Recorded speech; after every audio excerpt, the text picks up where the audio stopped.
Hi, I'm Senator Dalen Leach, and today I just dropped a co-sponsorship memo, meaning I sent it around to my colleagues, for a new bill that I have which should expunge the records of anyone convicted of possession of marijuana who is using it for medical purposes prior to Act 16 becoming law. As you know, Act 16 was my medical marijuana bill, which made it legal for people to use medical cannabis for 17 separate conditions. It's now been increased to 19 separate conditions.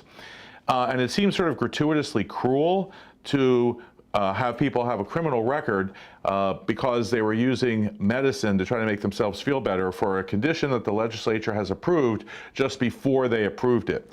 So this would give anyone the opportunity to go to court with a petition for expungement to say that they don't deserve to have a criminal record. They'd have to prove a couple of things. Number one, they would have to prove that they were arrested for possession of marijuana prior to the bill taking effect. Number two, they would have to prove that at the time they were arrested, they had a doctor's diagnosis of one of the approved conditions that would allow them to use medical cannabis now.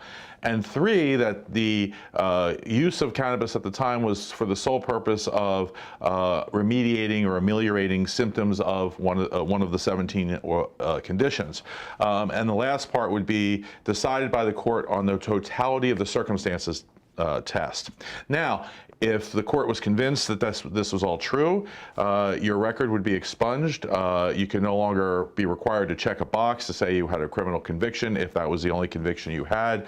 Your record would be cleaned as if it never happened, which is, it seems to me, the only fair way to go about this. So hopefully this bill will get some traction. It's the sort of thing that has passed in other states that have a medical cannabis program, and it's only fair that sick people should not be punished for trying to get better. So hopefully this will move, and we'll keep you posted.